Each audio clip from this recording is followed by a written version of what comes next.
Hello. Just a brief reminder that Jordan and Tim and I were talking in this episode about Christianity and Jordan's recent conversion to Christianity in the past year or so. I just want to remind everybody that we decided intentionally not to have Jordan rehash his whole story of how he got there. I'd like to point people to Jordan's appearance on the Emerge podcast and on the Jim Rutt show to hear the background of that story. But instead of rehashing the story again, we decided to go a little deeper in different themes and more specific takes on the experience of it. But if you want to know the background, I'd recommend listening to one of those two podcasts first and then listening to this one. Thanks. All right. Hello, everybody, and welcome back to Doomer Optimism. We have Jordan Hall back on the podcast, and I have Tim, otherwise known as Mash Ton Timmy on Twitter, here joining us. We are going to be talking a little bit about religion today. Jordan somewhat famously recently became a Christian. Tim also somewhat recently became a Christian and sort of shared his experiences on Twitter, and Tim and I were going back and forth, like, we need to find a time to hear your experience. And then, when this information with Jordan came up and he's been doing the podcast circuit, I figured it was a good opportunity to sort of get both of their stories. And we can hear a little bit about their background, but there's some similarity in the fact that I think Tim and Jordan, at least in my mind, both occupy this like very thoughtful, intellectual, maybe somewhat rationalist. Jordan for sure in the Civium, Game B, liminal web world. A lot of people who are, I guess, involved in tech and sort of like very rationalist thinking, sort of followed along on Jordan's intellectual journey. So this is like a big shift, I think, and I think something worth exploring in depth, maybe more than one podcast. But I'm going to start by having Tim introduce himself, talk a little bit about his journey, and then you can throw out the first questions. Sure. Hi, thanks for having me. Big fan of both of you guys, so it's exciting to be able to talk to you. Been listening to Jordan for a long time. So yeah, I'm Tim. Just similar kind of space, like Ashley was saying, and kind of the tech world a little bit of the rationalist world, and really been in the kind of homesteading / trad world of Twitter, whatever exactly that is. So it's mostly getting yelled at by Neil J. Clark, Boiled Owl on Twitter. He's been my favorite arc there. But yeah, over the last year or so, I kind of decided to convert to Christianity as well, and that journey, I think a lot of what Jordan was sharing was the same sort of thing, right? And Jordan definitely came from it at a kind of an intellectual angle, and so I'm curious on the more personal angle as well. First, though, I'm really curious from Jordan, like, what's the reaction been, right? You kind of came out, which feels a little funny, but there is something to it, right? It's kind of a big thing to put out there, especially when you know your own preconceptions about Christians going into it. What has it been like? What's the reaction from like Christians and non-Christians been like? Well, I suppose unsurprisingly, but maybe 95% of the Christian reaction has been quite positive. 5% has been, how would I say, either a combination of overbearing, okay, you're doing this wrong, get in there, and then half of that other 5% has been cynical, which is, I think, actually quite reasonable. I don't have any, but 95% has been quite heartening, and some of these are people who I know, which has been very beautiful. When they've actually kind of reached out and said, and one said it perfectly. She's like, she's got the right vibe. She said, I have been praying for you for 12 years. And a really good friend of mine who I've known for, since 1994. He said he and his family have been praying for me for decades. And that it was incredibly heartening for him to actually see this transformation in somebody who he felt was very far away. And so I've been having lots of wonderful conversations, to be perfectly honest. It's been, for the most part, quite beautiful. And then on the other side, so far at least, remarkably peaceful. I have not had anybody, I suppose you might say that the gym was a little bit hard on me, Ashley, but that's like the hardest that I've experienced thus far from people who are coming from the not Christian side of things.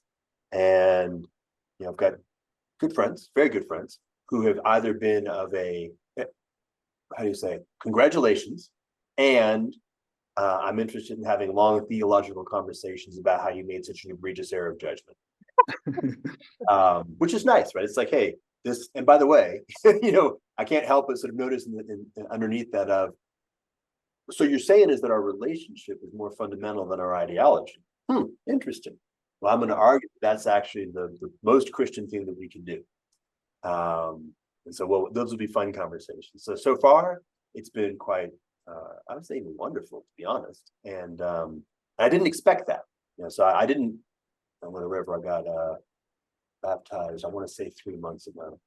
I tried to figure out a way to bind it so I knew more properly.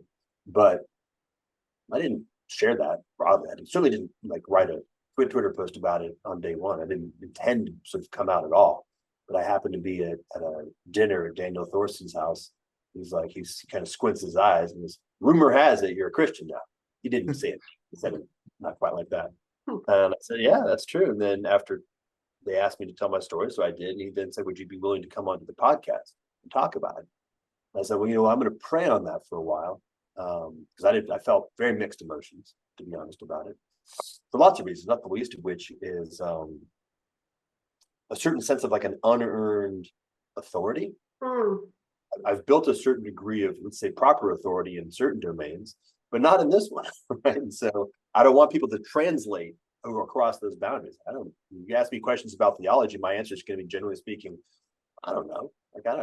I've been looking at it. I look at it a lot. I've spent, a year deeply. A year's not a very long time. I know people who've been spending decades deeply.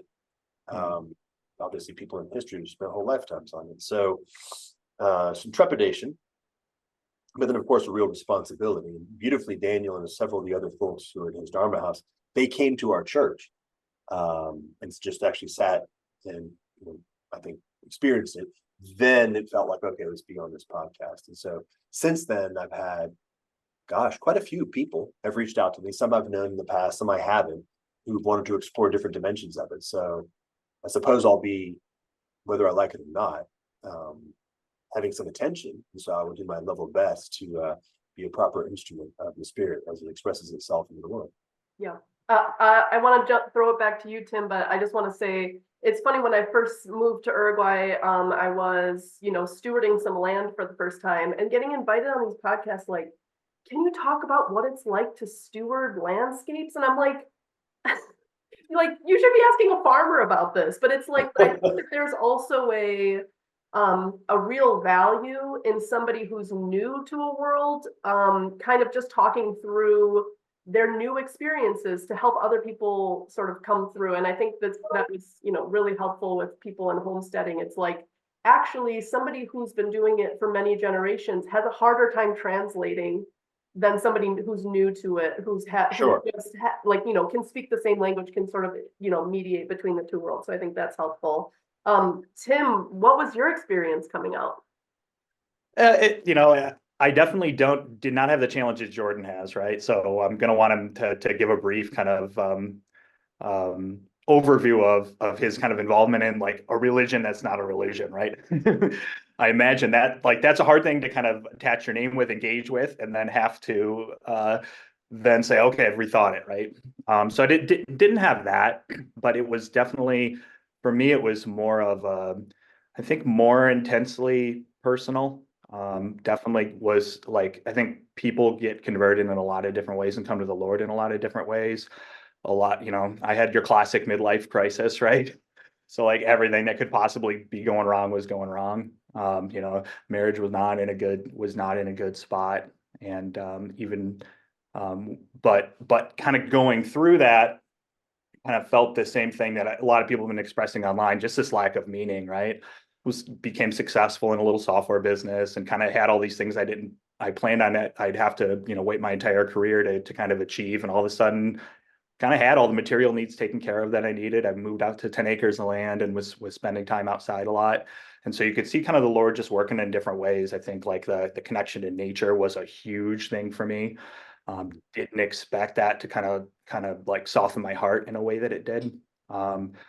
And so it was a lot of intense personal stuff, right? Like this idea of like grace, for instance, like just needing that as a human being, needing to experience that was super powerful for me. And I'm curious, like on Jordan, when you were kind of going through it, what were like the aspects of Christianity that hit you in a way that you didn't expect? What were those things that you found that you didn't know you were missing?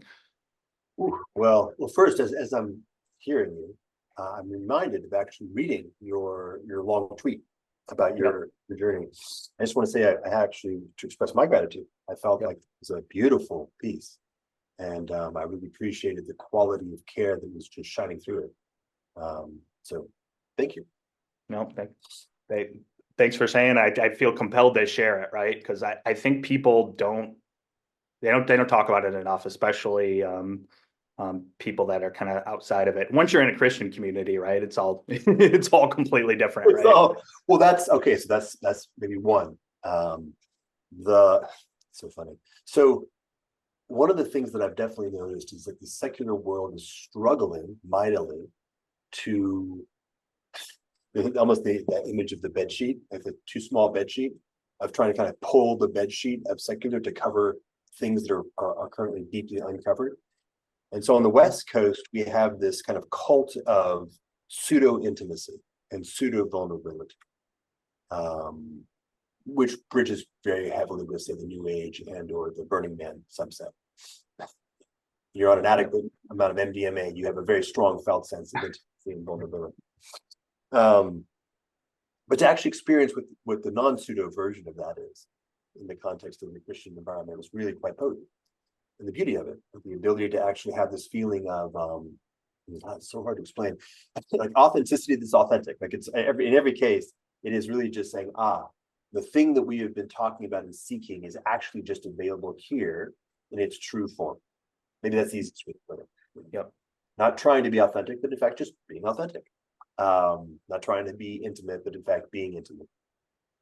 Yeah, and that resonates in a big way, right? Like that was like a surprising thing to me that like church actually works, right? You want to you want to think like it's really complicated and hard, but just getting your butt in the seat and going to the church and drinking bad coffee and talking to people, like that's what it's about at the end of the day.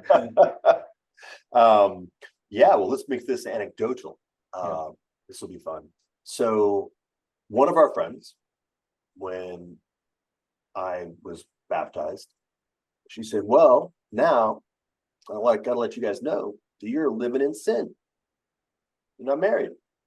I said, yeah, I guess that's true. So she gave, she read us the Riot Act. So Vanessa and I have in fact been celibate for several months while we've been getting our everything in order, not living in sin, raising a child. And we're getting married on Wednesday. Oh, wow. That's awesome. Congrats. And here's the reason why I wanted to mention that, which is we're trying to figure it out. It's funny. It's like flexing the muscles of the secular world, like using the mind to try to solve this kind of a problem. This is back to the notion of church works. Yeah. We're trying to figure it out. And it's very complicated. Like, wait, geez, should it be kind of X big, and do I need to invite Y people, and how do we do the and then we noticed we just started having conversations with people in the church, and in particular one of our neighbors, who I'll keep anonymous because I don't know if she wants to be public. And we just sat down. I said, look, here's the way I feel about this. And we read a bunch of books on Christian marriage and covenant marriage and all these things. I said, look, as far as I'm concerned, I don't want to have anything secular in the center of what's happening. So if we accidentally, unconsciously import something that our culture happens to have put into the institution of marriage, I don't want to do that. If it's not about God, then I don't want to be part of it. And then Vanessa happened to have pulled off her wedding ring, which she's been wearing for about a decade, which is my grandfather's. And she noticed inside that it had the inscription of February 14th, 1948. This was about 2 weeks ago. She looks at it, she goes, Valentine's Day. That might be like nice. We might be able to do something. They just kind of like floated around. And then we mentioned it to our friend and said, yeah, but how exactly do we make that work? It's a Wednesday, middle of the week. People are going to come. She goes, no, it's Wednesday. That's house church. Everybody who you want to invite is going to be coming to house church anyway. We'll just have house church at church. We'll do an ordinary devotional, and your ceremony will be part of that. We'll weave it in. And it was just like, yeah, that's very easy. So in a matter of minutes, she put together an invitation, sent it out to the house church list, mentioned that Vanessa didn't have a dress, I didn't have a suit. All of our worldly goods are still sitting in pods in San Diego, by the way, 2 years later. 2 guys at the church came who like roughly are my size and said, here's suits, you want to try that? Somebody who had had a wedding dress that Vanessa borrowed, we're borrowing a flower girl dress, and it all just sort of came together. All right, so this big, and both of us, by the way, had big, $20,000-$30,000 weddings previously in our lives. We're familiar with kind of like that structure. And the point is that it's not even effortless, but actually help.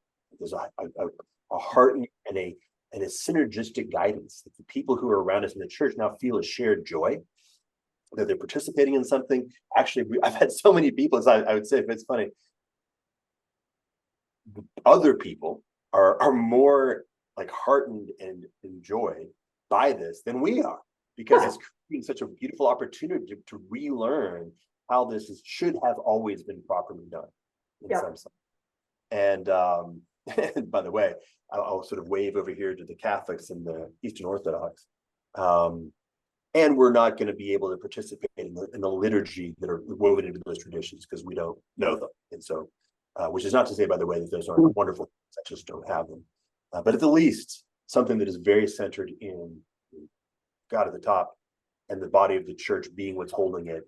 And this is not an institution, it's a state institution. This is something that's more fundamental than that. And when you said it rightly, it all like, it's so beautiful. Like I said the word really beautiful. It's a beautiful, beautiful thing.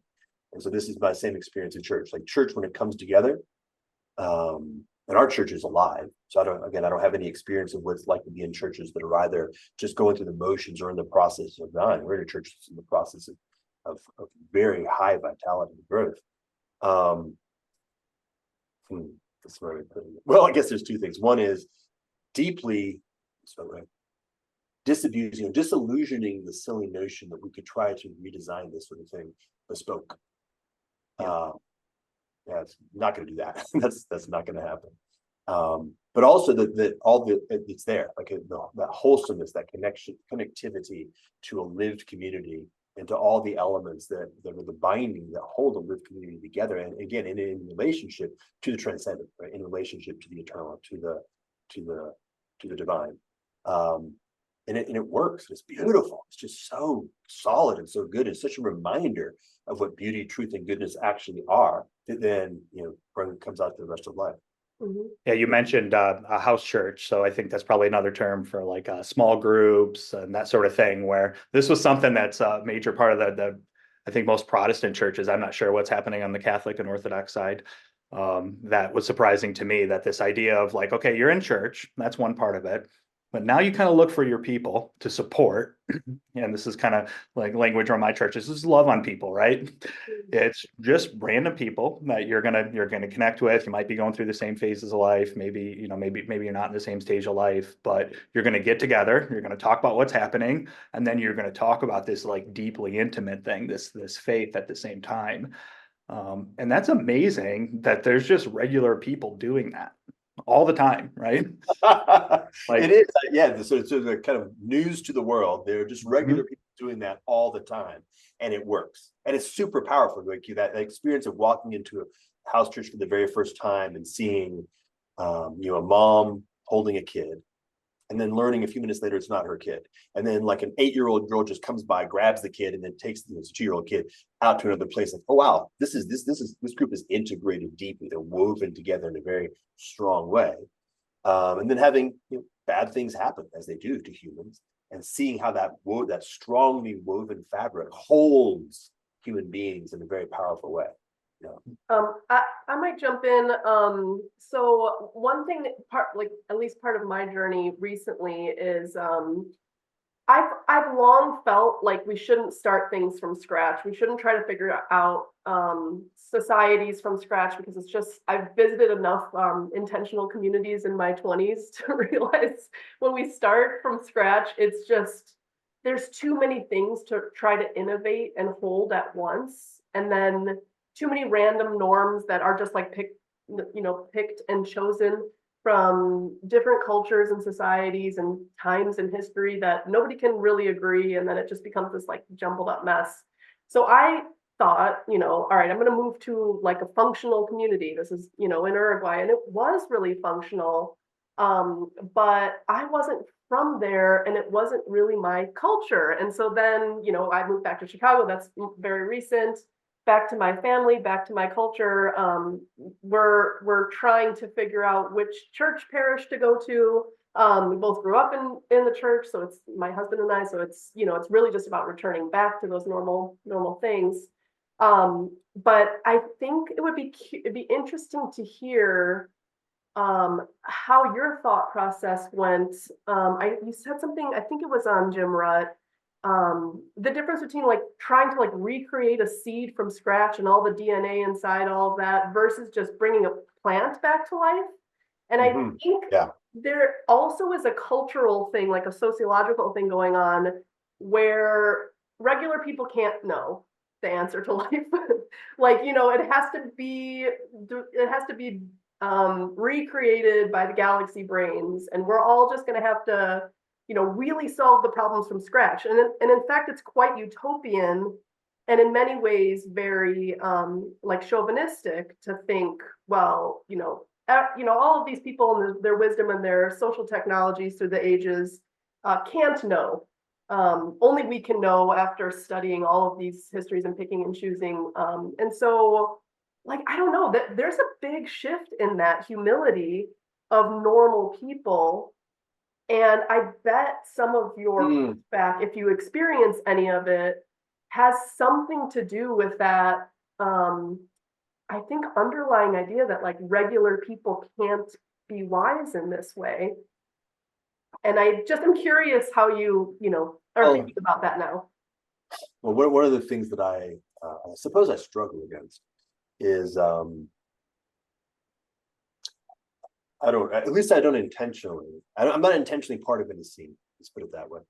So I've seen circles or diagrams or pictures online of different scenes that are out there that have names. Yeah. Often well after I've stopped spending time there, we'll have my name somewhere in the circle. And I'm actually literally at a theoretical level, I'm opposed to that as a category. My sense is that it always degenerates into something. Yeah. So rapidly parasitized that it becomes more of a distraction than anything else. So I can't and won't speak for any scenes. Right. I can say that for myself, it has been a very long time, and maybe never really, that I've had a sense that, let's say the common person, the salt of the earth, that their wisdom is not valuable or even be not central. I was not raised that way. I was raised much more in the opposite direction, which maybe isn't obvious because, of course, I spent most of my time speaking let's say, with the galaxy brain folks about galaxy brain ideas. But from my point of view, more of the opposite, more of the, okay, there's 2 or 3 really important things that are out there that need to be brought in and integrated. So for me, that's largely been how it's been. Now, here's the place where the humility just kicked in heavy. And that was actually God. That's a different part of the story. Right. Not so much about the salt of the earth or even about tradition, but about the fact that there's something that human beings that are doing that is held in the context of the infinite. That's different, right? And that's the place where arrogance has its most fundamental location, right? This is literally the Luciferian issue, right? Everything can be actually quite beautifully integrated, look very similar to what God is, the God's plan on this earth. If it's ever so slightly separated, let's say at the top, then it's completely off. And that I think is the key. Right? It's that little tiny bit, like the galaxy brain bit, just saying, hey, just 1 or 2 pieces. Yeah, but we're going to be the ones who are doing it at the very top because this God thing is actually just kind of like a mistake, an error, or deception. And everything else is fine. Like, great, well, whatever it looks like. We'll integrate indigenous wisdom. We're going to integrate traditions, but there's going to be kind of like we're at the top of the hierarchy. That's kind of the key thing. Maybe that's exactly what you're feeling. It's like we're at the top of the hierarchy. Yeah. Obviously, because we're thinking the most important things in the most clear way. And these are really hard things to think about. So where else would we be? Can't be anywhere else. And that's the key, is to actually say, no. You're not just not at the top of the hierarchy. You're infinitely far away from the top. And that means suddenly everything changes. It changes everything completely. And now the question is one of, okay, well, how do you fit into God's plan? Simple as that. And if it turns out that in God's plan, you're supposed to be solving some very esoteric problem, which is maybe the keystone in an arch, to use kind of like a cathedral metaphor, great. You're the mason who's figuring out how to put the keystone in the arch. But in abject humility, because whatever you're doing, it's infinitesimal in relationship with what God's doing. And I feel like that was the shift for me in a very big way. We can talk about this combination. It's both an intellectual and a deeply personal journey. But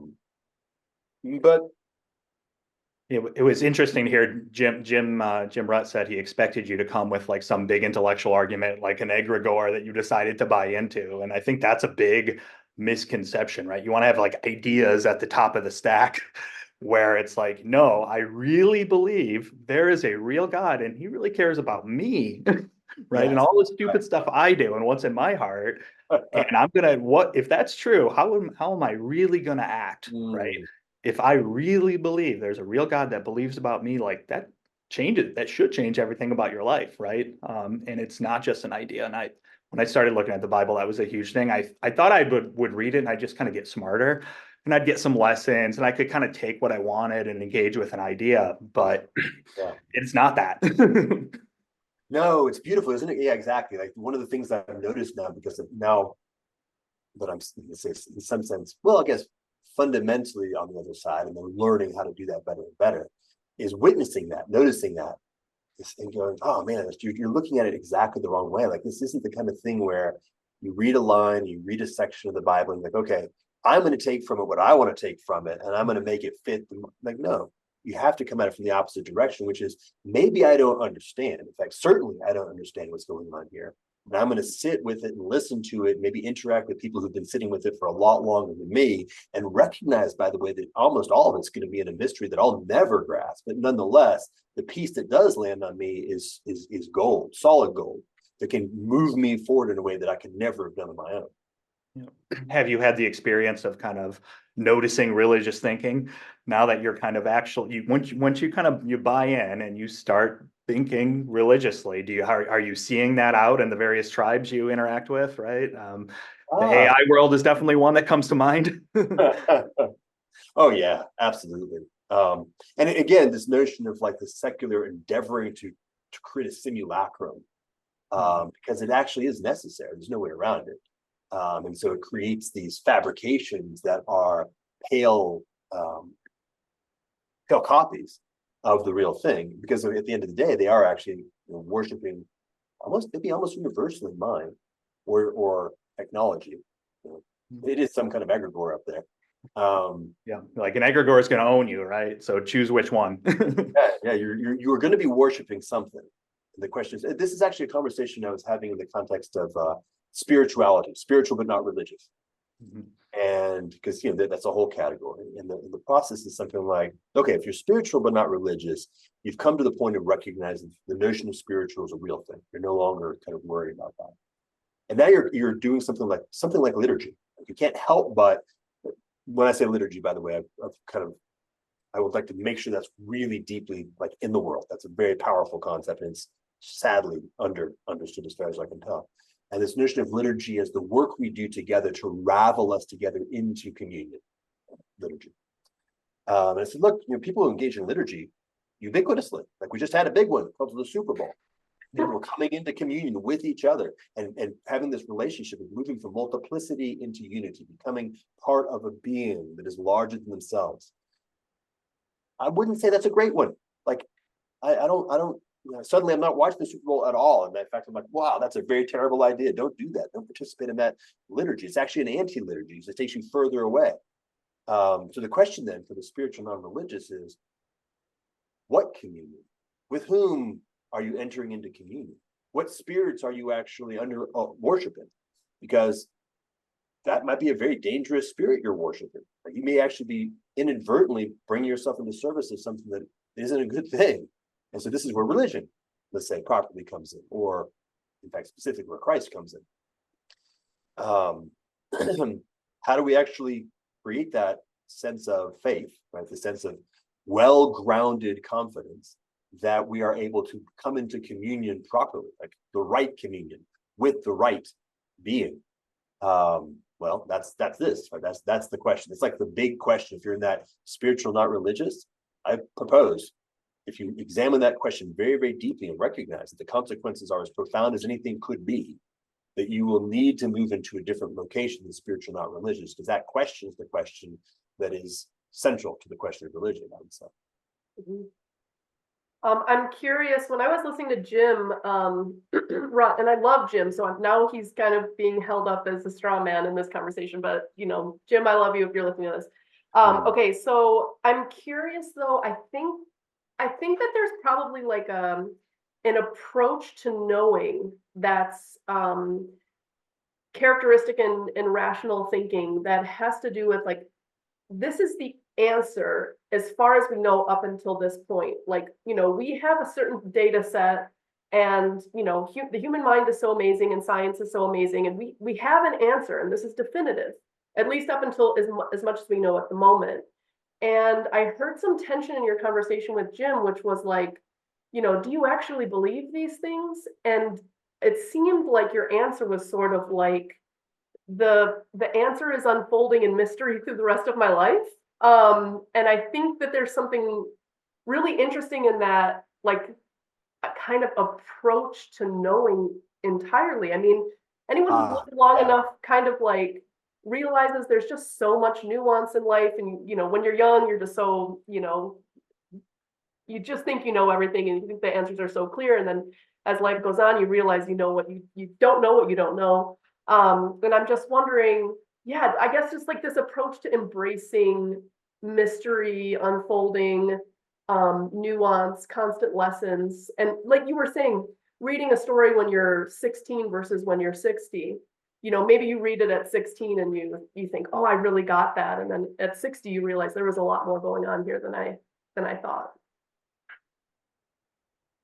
Yeah, I think you hit on a very particular thing. It's like a different relationship. That's funny. That's recursive, isn't it?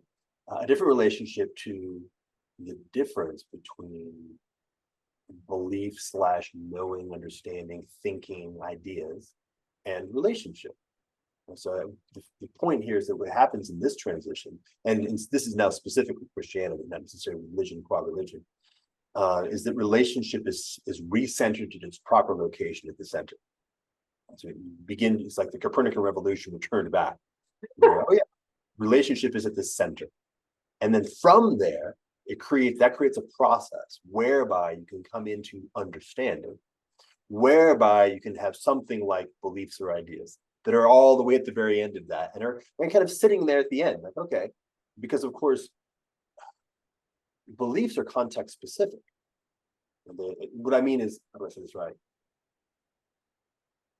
Things that I can say in words about very particular events, like, okay, do I believe that the man should be the head of the family? Right. Belief always. Well, I mean, the answer is something like, well, which family? Like, right. At the principled level, I can talk about an architecture that comes from an archetypal transcendent location that presents down something that can allow us to move ourselves in a direction of greater and greater strength and greater good and depth. But that is a very big, heavy, strong thing that requires tremendous amounts of time and energy and effort to come into relationship with that. Mm-hmm. From which you can then begin to start pointing to particulars and say, well, what this really means is, I'll give you like a very clean example. Like when we stepped across this, this is what we're going to be doing. What happens like within 2 days? Vanessa sits me down and she says, I need you to step up. You're actually not upholding your responsibility as a man in this relationship. Like, you're right. And she's like, okay, you're right. That's the consequence, right? So it actually speaks more towards how do you behave? How do you live? And in the hierarchy of what's the most meaningful, right? How do you live in the parts that are the most meaningful, the most important, and then let that kind of, so these edge cases out here, that the intellectual mind spends a lot of time engaging in thought experiments around edge cases. It's kind of the whole the trolley problem. That's not how reality works. Reality doesn't work by virtue of thinking through thought experiments. Reality works by actually living life directly. And you're going to do what you're going to do depending on who you are in that moment. And so build character, become a person that is able to make wise choices in the context of intense experiences. And then, by the way, I'm thinking trolley problem right now. And then it'll play out the way that it plays out. God help you. So that shift, like centering relationship at the center. And by the way, now centering relationality, which is to say the triune God at the center of that center, is profound. I can't even really say anything more than that. It is shattering utterly, and anything the ideology, mind, ideas, words, theories shatter utterly on that, and then can be reformed in a new way from that location. I'll just say, I want to throw it back to Tim, but this question specifically about, do you believe that the male should be the head of the household and the woman should, obey? I think, like, to the rational, modern, progressive mind, like, this is so chauvinistic. We've solved this problem. It's in the past. Women should be complete equals. But then how does that work in practice has had so many cascading failures that, like, even from a pro-woman perspective, speaking as a woman, this is something, like, I think a lot of women now are grappling with. Maybe the differences between men and women, and this idea of man as, head of household, and there's an authority there, which then takes a certain kind of responsibility off the plate of the woman that then makes the family function better, is actually a great social technology. I'm talking as a sociologist now. And so, like, just thinking about how that would work in practice in a way that's differentiates men and women for mutual thriving and for the thriving of the family, I think is actually just it's an underexplored topic. I think some people are talking about it, but that's just one of the things that sort of comes from this wise traditional religious thinking that in relationship could lead to sort of more widespread thriving, but is sort of off the table to talk about in certain circles, I guess. Tim, sorry, you can go ahead. That's off the table. Yeah. Yeah, the different I think the different, like, psychotechnologies is an interesting way to look at it, right? Like, we were talking about the youth part, and one thing I've noticed with Jordan, you were saying you notice teenagers coming to church, right? I'm noticing the same thing, and I'm the town I'm in is about 4,000 people, right? It's about half the size of the town you're in. But our little Methodist church, that's the place to be every Wednesday night in the country. There's a youth group there. They're meeting for 2 hours. They're having fun together. Every kid, whether or not they're Christian or not, is wanted to be there because it's kind of this new third place where there's no parents watching them. It's not structured sports, and that's been quite fascinating watching these kids kind of come into it. And I noticed for my daughter, it was just interesting to watch. Like, you could tell that she's 14, and we're typical Gen X folks. We never said religion was bad. We never said it was good. Let your kid figure it out, sort of thing. But you could tell she just loved to know that there was right and wrong. Right? Like, that was they needed that, and she liked to hear that there was a right and there was a wrong. Right? There's the modernity kind of puts this thing on us where, like, you've got whatever is right for you is what's right, but that's a lot of pressure, right? Well, it's in fact impossible. So it's actually quite cruel, because certainly not a 14-year-old, but not even a mature adult who's lived a profound life is still not going to be able to match that level of responsibility. I actually had the encounter recently where in our town we were having some conversations about what kinds of things would be good. And one of the questions was a third place for teenagers. And as we were talking about it, I was noticing that all the suggestions that were coming out of more of a secular perspective were sort of fraught with failure from the early, either because the things they were beginning to curate in, like trying to think of an example. gosh, I can't remember the examples now, but it's like as you if you kind of look at it like, oh man, yeah, I can imagine where in 1970 this made sense. It makes sense. It seemed like it would make sense because it would be fun. It's because we can't actually think about the complexity of the anthropological problem of putting a bunch of adolescents in this context, not managed and governed. So what happens? First, we have the experience of the 60s and the 70s and the 80s where that melts down into the inevitable, what do you call it?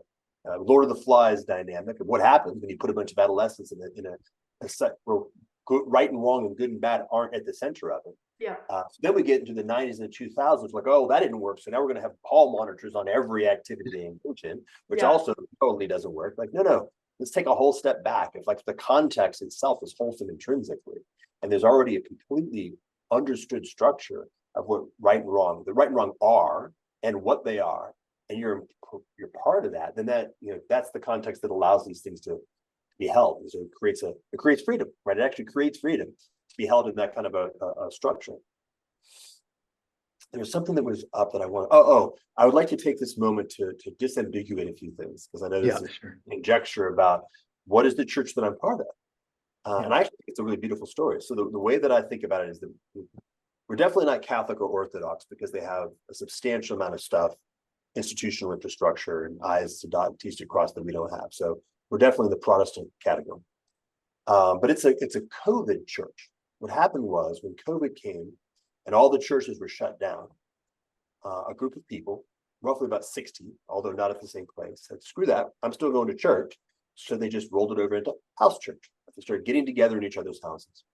But this necessitated a mixture of, they didn't all originally go to the same church or the same denomination. So it was an admixture of a denominational groups in an intimate setting of home. Right? So it wasn't an ecumenical kind of top-down theoretic concept of what's it called, non-denominational church. It was in fact highly denominational, but mixed together in an intimate setting of home. And as it just maybe sort of turns out, depending on your preference of how specifically the Lord is moving in this space, which I suspect is actually quite substantially, a super saturation of people who had deep backgrounds in theology. So a lot of people either had spent time as pastors or in ministry or missions and things like that. And so the theological conversations were and continue to be quite rich. And so I'm right now reading For the Life of the World, almost done with it, by Hermeneutics. And it's beautiful. And it was recommended to me by one of the several pastors we have in this 150-person church. He's an Orthodox theologian. And so we cut across a huge swath of the things that have happened in the category of Christendom. And I think in many cases, the real depth of understanding of big pieces, and certainly an honoring, a deep honoring of the beauty that has come through all the different traditions, and are endeavoring to find ways to live. So the centerpiece is much less about the statement of belief, for example. It's very, Jim did a very odd and interesting thing when he grabbed that, which I think is actually, by the way, I didn't have any trouble with it. I felt fine. But many people have commented that they didn't like it. So, but it is what it is. But what's the phrase? One of the phrases that came out of the churches of the hermeneutics of presence. Is this a common currency term? I'd never heard of it before, but I think it's so. It's not, the notion of hermeneutics is sort of the process whereby you would interpret a text, for example. So particularly if you're Protestant, it's very important. Like, okay, how are we going to interpret the Bible? Like, what's our hermeneutics? And ours is the hermeneutics of presence, meaning it's not the methodology of the making sense of the words that are on the page as much as it is the presence of God, and where we're actually working to be in presence and finding ways to be in presence, and from that location that other things can happen. Mm-hmm. Which is where this concept of relationship is more fundamental, the opposite of ideology. It came from it. I was actually having a conversation with our pastor, and I was like, that's something that I want to think about.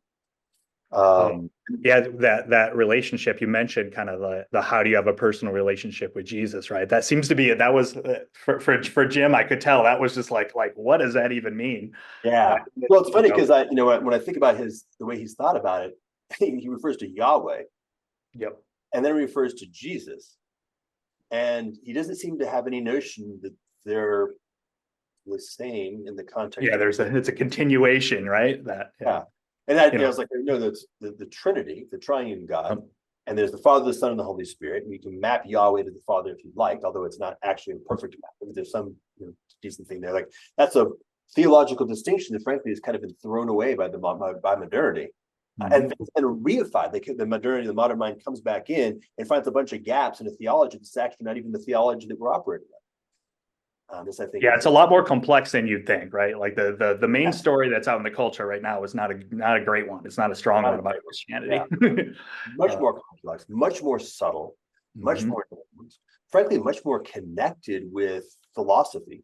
Obviously, the Cappadocian fathers were hanging out with the Neoplatonists at exactly the same moment, and they were they're communicating quite deeply, right? So the tradition is rich, like super rich, beyond comprehension rich. And the pale and very silly version of it that was left over is that, which is kind of the dust in the modern mind. Don't kind of tilt at that window. Thinking about it, that's a waste of your time. Like if I can debunk. Yeah, of course you can debunk this because it's stupid. If you shift over here and you're like, wow, that's actually a very rich, incredibly intense tradition, and I'll honor it directly, you'll start making real progress.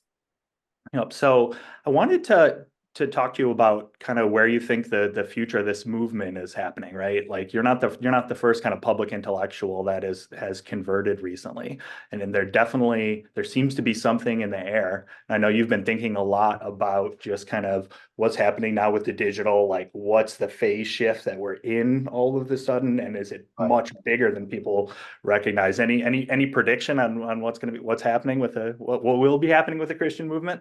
Yeah, well, in a conversation with John Vervaeke and Rick Henriquez, I coined the term practical eschatology. So I'm a practical eschatologist. So yes, I do have a prediction. This mirrors to the doomer optimism side of things quite beautifully, actually. So I nothing has changed in terms of my perspective that the assessment of the old-fashioned way of languaging of the game A, game B transition is very much at hand. Yeah. That the explosion of the digital in all the different aspects is continuing to unfold as foretold, and that the modern mind, to say the very least, is not vaguely equipped to handle the consequences of that at the psychological, ultimately then to the spiritual, or at the sociological and cultural level. And the unraveling of all the different characteristics of the modern world, the institutional structures, which now, like 90% of Americans recognize that effectively all institutions are utterly corrupt. And I mean corrupt not in the sense of completely captured, but both completely captured and completely ineffective and malignant in behavior. And this is true of all global institutions. So the end of the institutional era is at hand. The context in which we are moving into is novel and singular in history. And this digital wave is exploding outwards at a light speed and consuming everything. Okay, so all of that is still, as far as I can tell, not just true, but increasingly confirmed by evidence. And so the squeeze is going to continue. The squeeze on trying to stay in the old ain't going to work. The old is definitely going away. And okay, what does it look like to move into something that is vaguely responsive to the world we're in? Now, this is the shift. The shift of, I will say, first person is somebody who's been very deeply involved in the investigation of that transition. That first you're going to move from the atheistic into something like the open secular. Then you're going to move from that into the spiritual. Then you're going to move from that into the religious. And then you're going to move from that into Christianity. Okay, so I actually have I would like for you to talk through how you're thinking, like why Christianity and not like Buddhism or any other religion. I think for a lot of people, they move from spirituality into Buddhist meditation, and it's just there is, I think you said it in the Emerge interview. People are just highly allergic to Christianity. They'll go into any religion and try to start taking all of that on before looking into their own, the religion that's basically tied up with the whole West. Lineage, But yeah. yeah, curious, make the case. Why Christianity specifically? Well, let's start with where we just the last part. So let's talk about the allergen piece because I think it's important. Certainly I experienced it. Tim, did you experience that sense of allergy as Oh well? yeah. 100%. I grew up in a little Protestant or a Pentecostal church. That was a little bit strange. You know, it was a highly integrated church, like half black, half white. And there's dancing in the aisle, speaking in tongues, all that, and it was just strange to me. And then, you know, I had the Jim Rudd epiphany at 11, where I said, "This all can't be true, right?" I'm like, well, if I was born in India, I believe that, right? So, it's the last thing you want to go back and look at, right? Yeah, exactly. So I also had a very strong aversion, like actual aversion to Christianity and all of its various artifacts. And I also, like many people, as I moved down this path, I never spent any time in the atheistic kind of pole because it's silly, but plenty of time in the agnostic pole and the secular the secular physicalist agnostic pole. And as you cross that threshold into spirituality, the aversion that so many of us are living with. And by the way, the institutional Christianity in the United States and I guess in Europe didn't do a lot of favors. You know, there's a lot of, how do I say, improper doctrine that people think is what Christianity is. And so they properly are averse to that because it's actually not right. It's a mistake or an error. Or yeah, it's an error. It's a reaction, more specifically. So then you're like, okay, now what? So you start looking around. And in the 60s, 50s and 60s, this Eastern stuff was novel. It was a novelty, it was new. And of course, our Westerns love new stuff just because it's new. Neophilics. And so we started exploring that. And there's two ways of talking about it from my point of view. One is the experience you had of Uruguay, in which I had both Ecuador and Kauai. Well, that's not my place. Yeah. Maybe if I were Japanese or Chinese or more Thai, maybe it'd probably be proper for me to sort of orient in that direction, but I'm not. Which means, just a very simple way of putting it, I'm not immersed in a context where all the different characteristics of it are fully super saturated in the environment that I'm in. You can't abstract a religion from its lived context and then pretend that you're living it. That ain't gonna work. No, that's so true. It's not how it works, but it actually is the whole lived context. You have to have all of those elements for it to be a vital thing. What you've done is you've just done the cut flower thing again. Like that C.S. Lewis, cut flowers. If you take, Hinduism and you take Buddhism and you cut the flower, then you migrate it over and kind of like stick it in a vase in New York City. And, you look kind of pretty for a little while, and then you look real sad because it's dead, because it's not alive anymore. Right. Okay, what does it look like to be plugging in? So first, if you're going to plug into a religion, plug into a religion that is alive, or at least can be alive. This is that kind of like seed versus plant. So Christianity in the West, Christianity in America is a sadly drooping plant. We're going to need to change out the soil, this root bound, move it get it out of a pot. Why has it been in a pot all this time? Let's put it back in the earth. I love that, that reconnecting with nature. That's the metaphor. Then we need to water it. Right? We need to give it proper sunlight. We need to kind of get the weeds out of there. So it's a care and feeding, though, but of an alive, a thing that is naturally part of an ecosystem. How funny, like, all the metaphors that can then grow back into that ecology. So that's at a theoretic level, that's the right way of engaging in this kind of thing. And so that starts making some distinctions. Now, if you're going to be if you are Japanese, then maybe Zen Buddhism is for you, at least in this immediate term. Okay, now the second is much deeper. I don't want to put a lot of stake on it because, again, I'm very new here. But as I have in fact spent time engaging with the world's religions, which I have, Christianity was the last, not the first. My intimacy with those religions is not super deep, so I don't want to speak too much out of turn. But as far as I can tell, Christianity, and in particular the characteristics of the Trinity, are in fact more correct. And work, right? And work in all the characteristics that you would need to get into. So that ends up being a bit of a tough pill, because now I'm saying, hey guys, if you do Buddhism, you're going to go somewhere, but you're not going to go all the way. And if you want to go all the way, you're going to have to come over here and interact with the Trinity, with the triune God, and that's a different kind of thing, and invites different responsibilities or requirements. And that's maybe a big, beautiful conversation. I don't think it's a conversation we need to have right now. Because what we need to have right now is let's get those who let's get the lived context alive. and let that aliveness, in many ways, just speak for itself. Like that's the way of doing it. I'm happy to have an intellectual conversation about the Trinity with somebody who wants to have it. But the real answer is let's breathe life back into this and then live it fully and become disciples of Christ. Yeah, that discipleship is a big call, right? I mean, that's what Christ calls us to do. So how do you see that kind of playing out in your projects, right? So you've got big intellectual projects. You've been thinking about them deeply for a long time, and now I imagine like the color of them must change on some level as you change. So do you see it as just an extension or no, what it is it's an inversion or a flipping. So our sermon list last Sunday was quite beautiful. It was amazing. And as I'm sitting there, I'm noticing, okay, as I'm listening, and the call here, by the way, so discipleship connects also to the kingdom.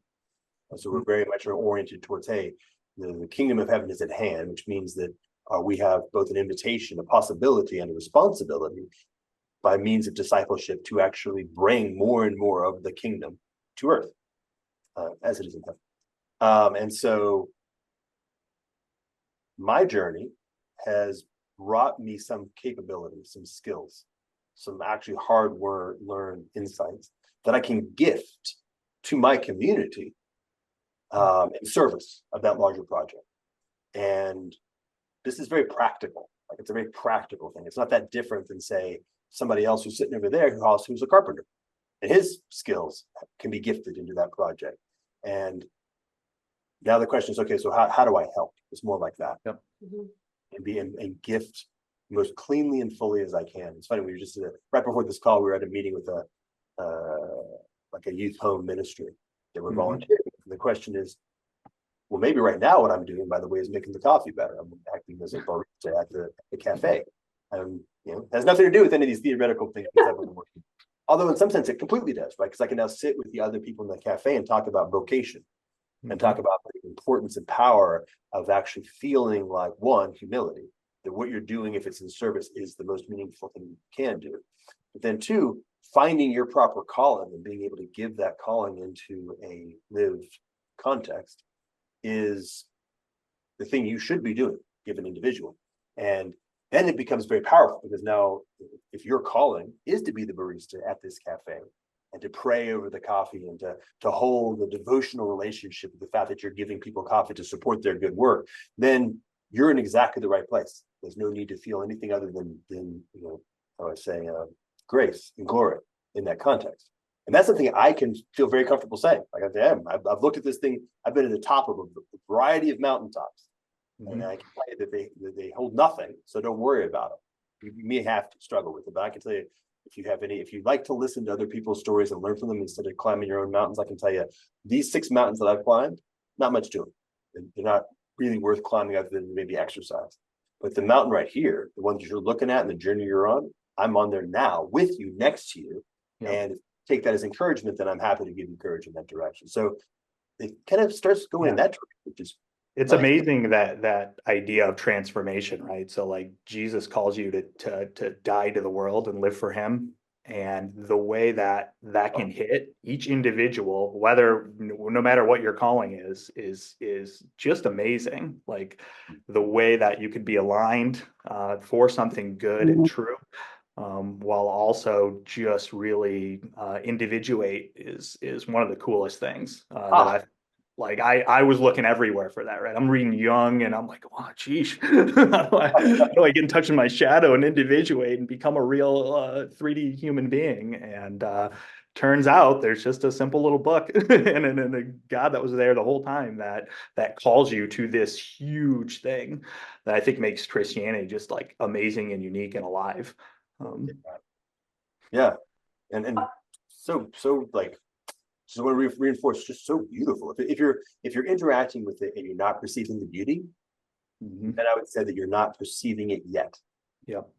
Elizabeth Oldfeld, she talks about full strength Christianity, like the mystic part, the beautiful part, and I think you see that. I mean, when I was first thinking, okay, I might become a Christian, I wanted to become an Orthodox because, that's like the most hipster religion you And can it's get. so Like, beautiful and the service right, and there's this whole connection that rituals. Yeah. So I was happy to see I notched one down for the Protestant team. I said, oh, Jordan did become. You might have an Orthodox beard, but not. But By the way, I'm shaving it, so this will come out after. I decided to make it a. Vanessa asked me to shave it. I said, well, I want to wear it to church, so that when I show up at the wedding completely shaved, we'll have a. only.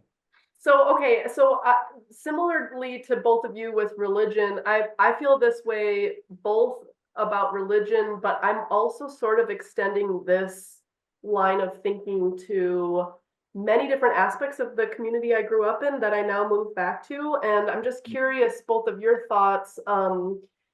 Just a little bit of background. In my neighborhood, it's like an Irish Catholic neighborhood in Chicago. And so like church is still really well attended. It's very normal as a part of daily life for families to go to church, to send their kids to Catholic school, or if they don't send their kids to Catholic school, then they send them to, religious education. And everybody in the whole community, I mean, the vast majority go through communion together and confirmation. Weddings are all in these churches. And so returning to that feels like very normal, like everyone that, we're the weird ones for not having done that for our kids already. We're just coming back and, sort of joining back up with the crowd. And I feel the same way kind of about like civic duty.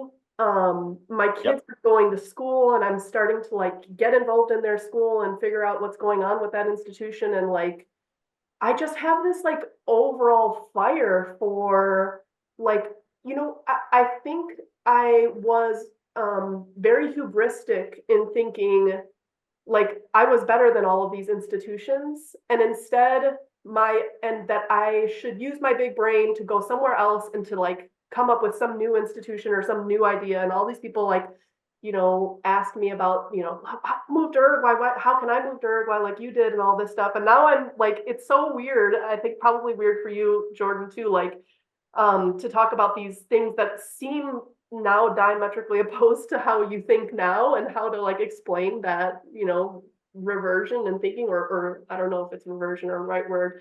But I feel a real responsibility now that that the work is really just duty and humility, being reliable and showing up and using my attention. And I think you were talking about this in one of the podcasts, Jordan.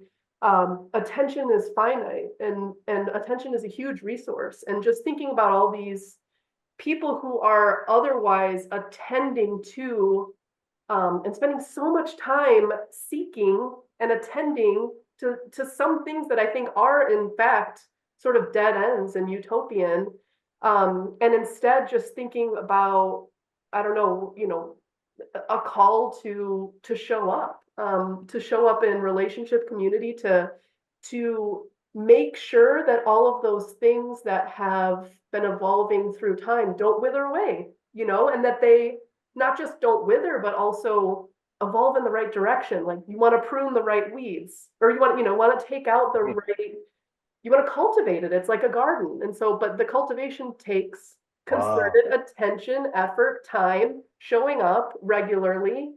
And I just feel that way, not just about going to church and raising my kids, back in the church and giving them that, but also all the rest of it. Yeah, well, it's that notion that live context. So,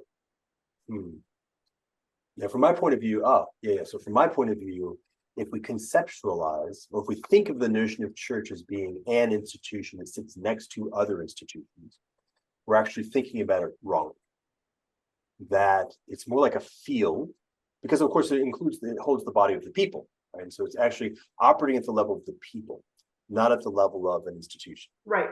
And that's what provides the ligature, or the communion that allows that group of people to come together into being a community, to have a beingness to them, out of which they can then construct various institutions.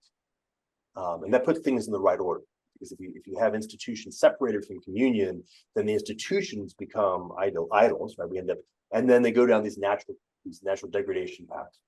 And what I was thinking in my mind is, for example, let's take school or education as an example. So as a heuristic, I will still be very skeptical of two things. One, institutions that are not that old, like public education in the United States is only about 100, 150 years. Yeah. It does not get the nod of deference from me, not at all. Not Lindy. No, it's not Lindy. Lindy. Yeah, exactly. Now we went and visited a classical education. It was essentially instituting the trivium, and that's a lot older. It's like, okay, I'll give that a lot more deference. But here's the thing. What we've discovered is that you might imagine our community actually has a very large homeschooling group. And homeschooling is a lot older than that, right? Parents and groups of parents, the homeschooling collectives, like groups of parents coming together to support each other in co-raising their children and nurturing their children together. It's like the oldest thing. That's the oldest thing. And of course, in this context, it's also very connected to church, although it's not the same church. Many different people from different churches are mixing in the homeschooling collective. And so to that, I will pay the deepest deference. And so it's almost like things that are most grounded and most connected with church. Let's just say, and here at church, what I mean is like the body. At that point, I have to step back and say, okay, this is above me and beyond me. So allow, I'll be now listening for the Lord to give me guidance of how to be in relationship with it. So it's funny because you said like this sort of this role that I kind of maybe am sitting in, where I'm sitting between two worlds. Mm-hmm. In many cases, what I can do is I can provide the coup de grace critique of the dying secular institutions, so that most people no longer have to trouble themselves with them anymore. And so if you feel concerned about sending your kid to public school, I'm happy to shoot it in the head for you so you can move on with your life. And then, okay, where do you go next? Well, okay, if you find yourself in a context where you can begin to, if you're part of a church, and it's a healthy, vital, lived church, and it's working. And in that context, you're finding homeschooling groups that are coming together. Beautiful. Well, maybe that's the plan. This is that weeding piece. How do we pull out the weeds that have sucked the life out of this? Because education should actually be part of a commons. And it should not be a state thing, and it should not be a market thing. It should be a commons thing, like family and church. Like, I remember that. Do you remember those conversations? This is where religion is not a religion. The birth for me is rediscovery of the commons as a fundamental in how human beings operate. When we live in this world where we've sort of killed the commons and everything's out of the state of the market, the commons is more fundamental, and all the important things properly live there. So, okay, well, how do we weed things, and how do we water things, and how do we reconnect things into a proper ecology? And it's funny because I was like in my mind kind of visualizing the evolution of what may in fact be the public school in your community. But of course, if you go back in time long enough, it was actually more like a one-room schoolhouse sensibility, because actually connected to a community context. And the community was alive. And so it wasn't an institution with its own political vertical that was, in some sense, maybe even opposed to the community context, or was needed to be governed by the community in some kind of top-down way. But it was an alive piece of actual vital ecosystem. And then at the end of the day, it's just a building and some resources to help support something, but the community was alive in it. So that's sort of my sense of it. Is if the community is, if the church is connected, and God is in the center, and then the community is held together by that communion, and then the community is watered and the ecosystem of the community is alive, then all the other functions start to come into proper alignment. And we can maybe move things that have been pulled way out here into the secular world back into this alive space, and they can be brought back into their proper location.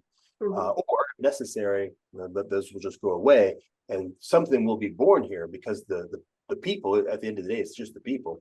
The people can cohere these structures from the bottom up, not reinventing as much as reawakening. And I hear like George. human scale stuff happening here all the time, right? Actually, like, it feels good. You can go and be a part of a group that you're actually in. And Jordan, you talked about your experience in a small town, right? Like, somebody invited you to a potluck, someone invited you over to a party, right? That's how has this been your first small town experience? Well, weirdly enough, I grew up. Well, that's not quite right. When I was in 6th grade, we moved to a small town, but it was not alive anymore. It had already kind of moved past the point of being a truly alive small town. This is definitely my first experience of being in a live small town. And what I mean by that, for example, is like almost all of the public infrastructure is taken care of by the Committee of Neighborhood Beautification. It's totally not at all connected with the city, Qua City. and it's effectively all grandmothers. Yep. It's exactly the right group of people to be taking care of that.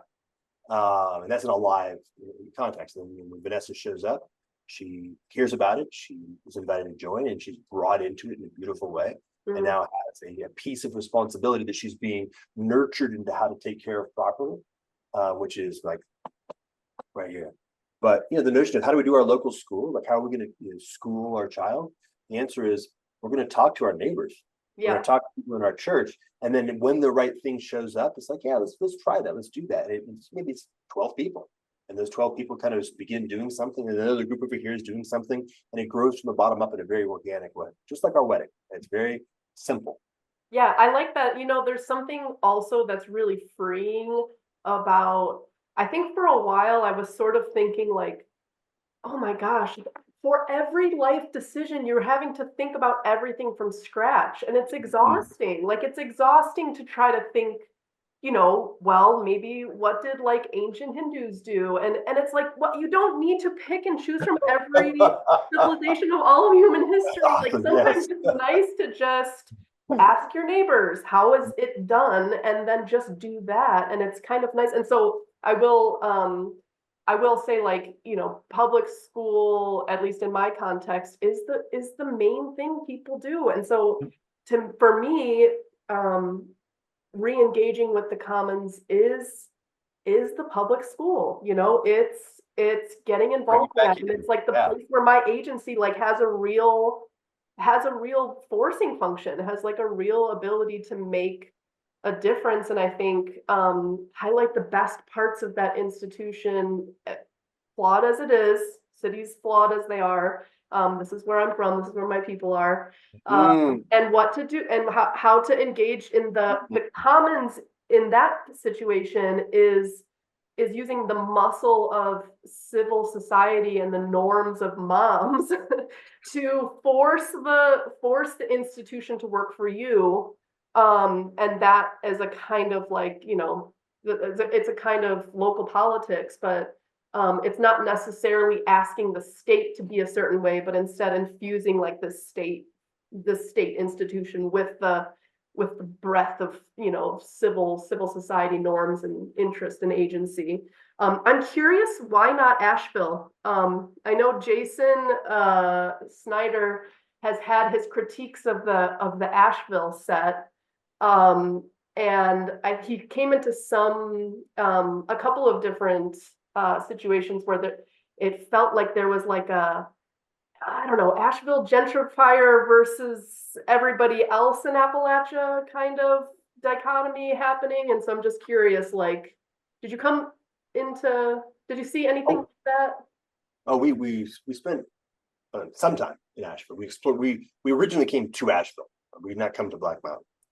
I mean, my basic analysis of Asheville is that late stage collapse is sort of playing itself out in public. So you've got kind of the woke psychotic break that's playing itself out. You've got the effort to control and constrain complexity by means of ideologies playing itself out. You have the kind of the crash of different sensibilities, as you said, the gentrification is playing itself out. And it's a lot, like it's a heavy thing, like it's way beyond human scale. Like, if you could take Asheville, begin to break it down into sort of 5,000 to 6,000 person groups, which I think is maybe where we'll end up going. Then that becomes much more manageable. Like the things you're talking about, you can't steer something that, and it's only what 80 to 120,000 people. That's still way beyond human scale, and it's far gone. Like it's very wayward, and so that's just gonna have to play itself out. And I'm not. It's not mine to sort of be in there because it's not my place. It's not my people. And I don't mean that in a sort of a mean way. I mean literally, like, go there. I'm like, yeah, not me. Yep. 20 minutes down the road in Black Mountain, the very distinct felt sense was, wow, this is my place. This is my people. I'm welcomed here, and by the place, like literally the physical, the trees. Like a tree says, "Hey, welcome, come on, hang out in your spot." And of course the people as well. And so then, and it's human scale, and it's mostly right. It's like 92% right. So it's not a lot. You're not lifting a whole lot, you're lifting just enough. and very much able to participate in something that's already moving very positively in the right direction. And there's an invitation to come in humility. Here's a place you can give your gifts and you can help. And by the way, you're not being asked to do a whole lot. Right? Today, for the next month, just make the coffee better, and that'll be great. Yeah, that small town scale, I think, is something special, right? Like this fall at the I'm out here in Michigan in the Midwest, so everybody's going to football games on Friday nights, and I drop my daughter off to walk around the track like middle schoolers do, and before she gets home, I got 3 texts of which boy asked for her phone number, who she's hanging out with. Like, that's amazing to be in relation with that, right? Like we're not having kind of we call it demographic collapse problem out here in the small town environment. Yep. Yeah. You were saying vitality with the young people, and one thing that I've found in so much of the, let's just say, professional managerial class, and the spirituality of the professional urban elite is it's just, there's not really a lot of room for children and families, and like that push for vitality, there's almost like a disgust of nature and reproduction, and all of the things that it takes to literally reproduce yourself as a civilization, which is to have children, are kind of held at arm's length. Well, and this is, I think, there's some folks out there who have made the argument there's effectively 2 terminal points. There's the transhumanist terminal point, which exits biology entirely. Yeah. It has to exit it entirely because, as you say, you basically have 2 ways of reproducing things, right? You reproduce them mechanically, you reproduce them biologically. And if you're on a path where the biologic is collapsing, then the only available thing you could do is try to do it mechanically.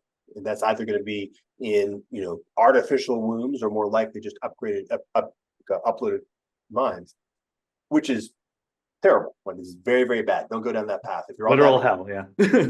repent and sin no more.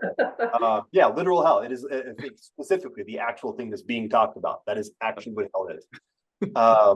And then the other side, right? And the other side is, well, we're going to have to really repair a lot of stuff. We need to revalorize this notion of motherhood and centralize it.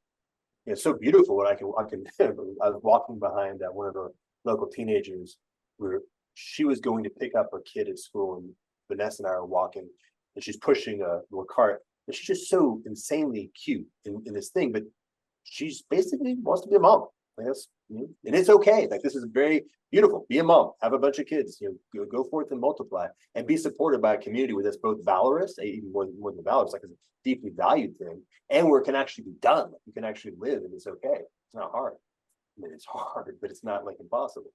So yes, I actually am, again, back to this notion of like, let's just, you could shoot it in the head and not be bothered with anymore. The secular cosmopolitan urban world is terminal. It was always going to be terminal. This phrase, inexorably self-terminating. It is inexorably self-terminating. The only question is, do you try to squeeze more years of chronos into it in the form of an increasingly cybernetic hellscape, or do you actually just repent and step away from it? It has no future, but it may have a really terrible moment of time in front of it. Have you at all examined or re-examined maybe some of your past technophilia? As in, I don't know if I'm accurately describing, but at least learning about and being open to any new technology. Some new thing comes out and you're, gonna try it out and see what it is and that kind of thing. I know you have for a while been talking about having, healthy relationships with those new technologies, but I feel like a lot of people, at least in the world you've been put in, are like going in the direction of transhumanism, going in the direction of sort of blindly accepting every new technology without skepticism, in a way that I think is really dangerous. Now it's a formal religion, right? Now it's accelerationism has now moved from Nick Land and a couple of guys on acid to movement. Yeah. It's a large, meaningful number of people in it. Yeah. So how does this relate to the? Yeah, will you strap a goon cave to your face and Apple Vision Pro and be walking around down Black Mountain? Certainly not. That definitely not. In fact, it's weird because I did actually buy that was called, like one of the very first VR headsets, because I remember, wow, that's amazing. Sure. What a possibility. Yeah. I may never use an Apple Vision Pro. I certainly am. I'm playing a meaningful role in our community of helping to articulate how do we create the proper liturgical relationship with cell phones, for example, and social media. And which means, for example, how do we create cultural, like a shared cultural agreement that you don't give your kid an iPhone or a smartphone, full stop, like until they're an adult, maybe. Certainly not until they're like 16 or 17. Yeah. It's to create that cultural, the ritual is really important, because if I try to do it with just my family, then my poor kid ends up being in this weird location because all of her friends are doing something. And then you have to kind of reject all the relationships, which is a wrong thing to do. But if you actually able to have this happen as part of a cultural moment, then it's strong enough, and then you can actually put things in the right order. I think those cell phones are going to be like history's going to judge this generation harshly, but cell phones is going to be one of the top ones, because every parent goes through it, and you watch these kids like visibly like get so much better when you take their phone away from a day. This is what I hear from all my peers. It's like, wow, it's no different than any sort of drug addiction. Yet we want them to function, right? We want them to have social lives. And so you have to somehow navigate it, and it's not easy. Yeah, it's a little bit like the analogy is a little bit like if we happen to live in a culture where for some reason every 5-year-old got cocaine. Yep. And if they weren't on cocaine, they were weird. You're like, well, I think your culture may be fucked up. And by the way, both. Now, by the way, that's, as I'm thinking about it, we do give them Ritalin, and that's also fucked up and doomed. Just very clear, it's fucked up and it's doomed. So the problem is, how do we not do that? So let's see. It's not clear to me that something like Apple Vision Pro-ish, that category, doesn't have a role to play. This technology thing is not. I'm not I'm not anti-technology. That's absurd. We're humans. We can't clearly we are created to be creators, and technologia is creation. So that has some role to play. It certainly is not the role that we've been giving it thus far. So kind of a willy-nilly, mostly greed-driven or recklessness-driven methodology is not the right way to deal with that. It's not connected. But if you think about it, you kind of go back to the first principles of it. I did a conversation with Jonathan Ajot, one of the first ones we had, where he's like, look, if you look at the story in the Bible, there's two lineages of technology. There's the lineage that contains Cain and the building of cities and that ark, I guess not intended, which ends up in Revelations, right, as a particular version of that ark, A-R-C. And then you have the lineage of Noah, that ark, A-R-K, which also ends up in Revelations, right? They face each other. So there's this is a problem. This is a thing that's at a biblical level, maybe an eschatological level. So it's not surprising that we struggle with it. And so I am, how do you say, I'm certainly not technophilic, and I resist it consciously as much as I can. And there's something about it that's necessary. It's part of who we are. Part of our responsibility is to steward dominion. Dominion means stewardship, right? Service to, not domination. The whole world, the natural world or creation, of which technology is a particular piece for us. At that point, then I have to kind of wave my hands and say, and how we exactly do that now is not something that I've been able to really integrate in deeply, other than to say, get our ducks in order, get right with God, get relationship from a churchly, devotional, prayerful perspective, get integrated with the community of other humans. This is kind of like the invert or variation of the Jordan Peterson story, but with God actually in the center of it, not your clean room. Get those things in order. Then we can talk about whether or not you should be spending $10 trillion on AI, which won't happen, but that's the way it should be happening. Yeah, I mean, I like one thing you said in one of the previous podcasts, and I should say for those listening, go listen to the Jim Rutt and the Emerge podcast with Jordan, where he goes through these stories. Faith is like a faculty And it actually reminds me of one of my favorite books, The Art of Loving by Eric Fromm, where he says love is an art form that you practice and you learn through practice, through action. And there's different forms of it, and the forms of love differ with who the relationship is between. And I would say there's something similar going on with faith in the sense of it's an ongoing practice, it seems like, that then can inform all these other questions. But like you just said, start with this practice. Yeah, very good point. Actually, I like putting love in that same field, because one of the things that I have noticed, and I was actually having a really beautiful conversation with Joe Norman about this yesterday, and he has noticed it as well, and we're noticing kind of the same thing, which is effectively a purposeful misperception of these fundamental elements, of which faith is an example. And the idea that faith in our secular world is taken to mean something like a willful, self-imposed, delusionary belief in things that you know aren't true. I'd like that definition, because that is exactly how everybody thinks about it, right? Yeah, it's like maximally degenerate belief. Yeah. And of course, that's perfectly not at all what it is. It is, in fact, more akin to hearing, more akin to learning how to listen to music and play an instrument. And it's a faculty that is innate to us, that we have. And it allows us to begin to navigate aspects of reality that our other sensorium are not the right ones to navigate. And it has this sense, like this sense of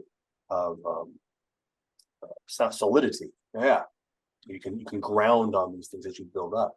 But love is the same thing, right? Our poor children have been taught this saccharine version of love that has very little to do with the richness of what love actually is. So, like, our culture has captured, the demonic culture has captured and appropriated the most important things and given us back a version which is simple enough for our minds to grasp, but actually, because it is so simple and is so much of a simulacrum, separates us all the more effectively from the thing itself.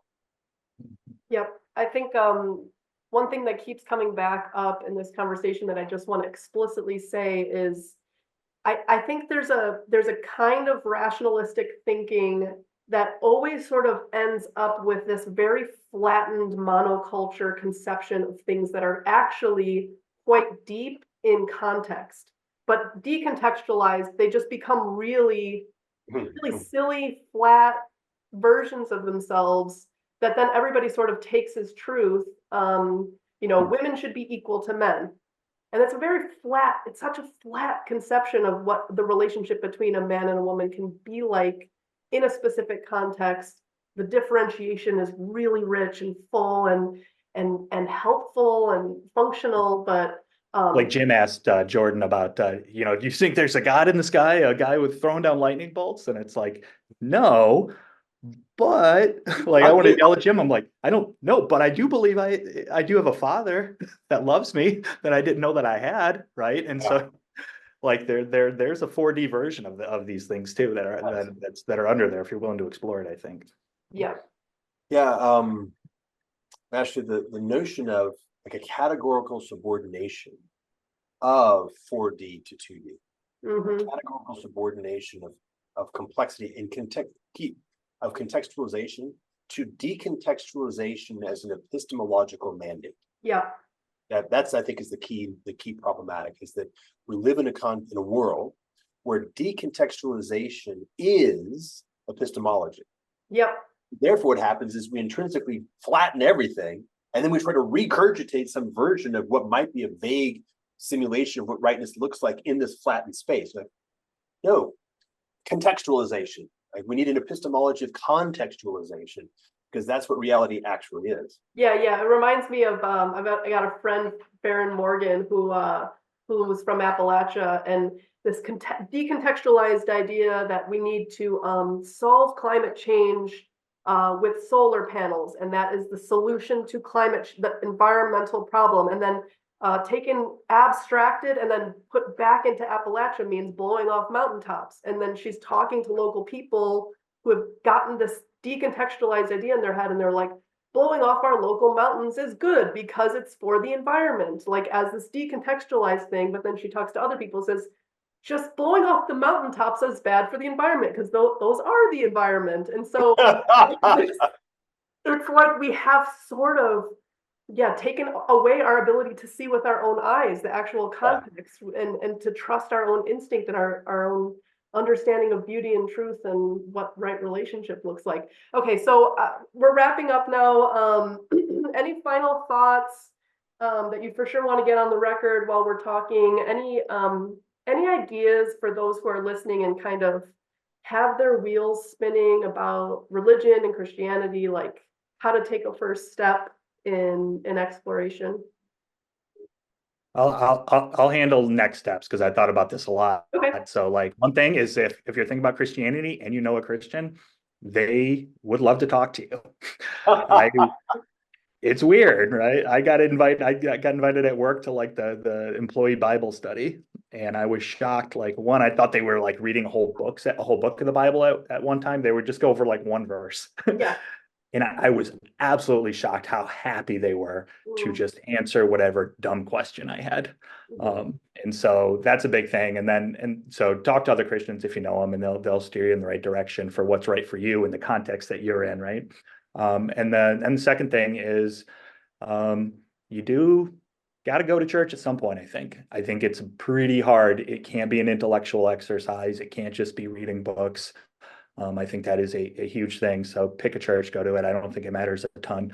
There's a huge constellation of denominations with all of them full of people thinking deeply about things. So go to a church and try it out. And you know, the coffee's not always great. Jordan's working on that, but you'll find real people for sure. And that's where it starts. Yeah, I would say to the degree that you can, make yourself open to the notion that you are in fact loved. I think that that's actually the splinter in the soul of so many people. And just to allow the possibility that you are in fact actually loved, and it, like you. Then the rest can start to happen on its own. I love it. All right. Well, Jordan, thank you so much for your time. This was great. Thanks, Tim, for sharing your story. It's super inspirational. I really appreciate it. Thanks. I enjoyed it. Thanks. All right. I really enjoyed it. Thank you very much. It was quite hard, quite encouraging.